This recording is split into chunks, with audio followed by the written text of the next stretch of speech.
When we think about what makes a company valuable, our minds usually jump to the physical stuff, right? Like factories, inventory, patents, all the obvious things.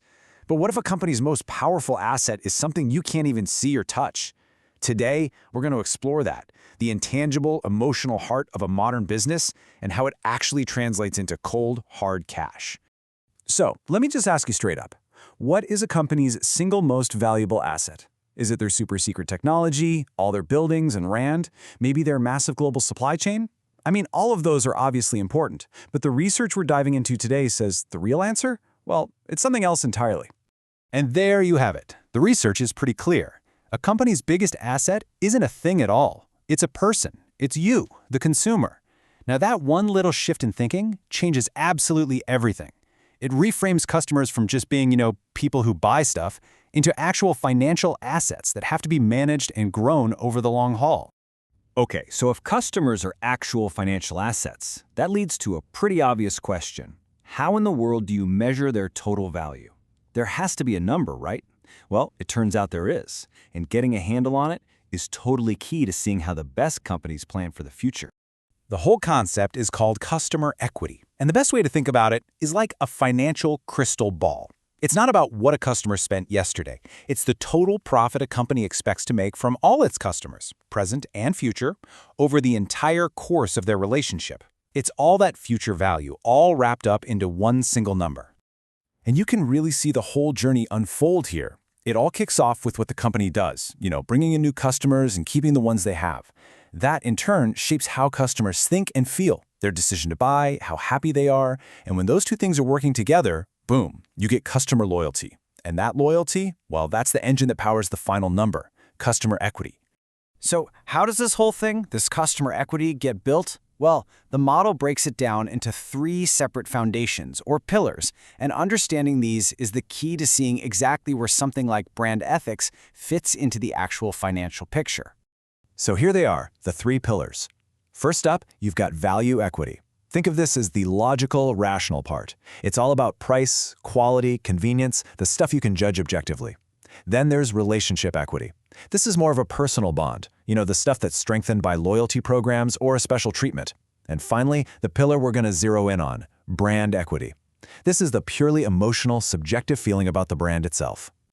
All right, so for the rest of this, let's kind of put a pin in the purely rational side of things for a minute. We're going to dive deep into that emotional, intangible value that a brand creates all on its own. And this is where things get really interesting. A fantastic way to think about this is head versus heart. Value equity is all head. It's that logical part of your brain doing the math, asking, is this a good deal? Is the quality really worth the price?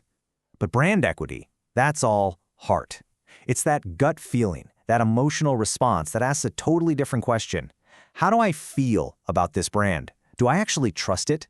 So what this all boils down to is this. Brand equity is the extra value a product gets just because of the name on the box. It's literally why you might pay more for one pair of sneakers over another, even if they're made in the same factory from the same stuff. It's an intangible feeling that has very, very tangible financial results. And that brings us right to the heart of what we're talking about today. What exactly builds up that emotional value? I mean, where does that feeling of trust and connection actually come from? The source material we looked at is surprisingly specific about this. The research tells us that brand equity itself is built on 3 key drivers. First, you've got brand awareness. Super simple. Do people even know you exist? Second, brand positioning. What pops into people's heads when they hear your name? And third, and this is the real kicker, brand ethics. Yeah, let's just let that sink in for a second. Brand ethics isn't just some fuzzy, feel-good idea that lives in a company's annual report. It is explicitly named as a core, structural piece that directly drives the financial value of a brand. A company's ethical behavior is a measurable input. It's part of the math. Okay, so if a company's ethics are a direct driver of its financial value, how do they build them on purpose? This is where this really powerful idea called creating shared value comes in. It's basically the strategy of doing well by doing good.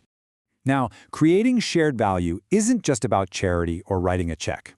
It's a core business strategy where you build solving a social problem right into your company's game plan.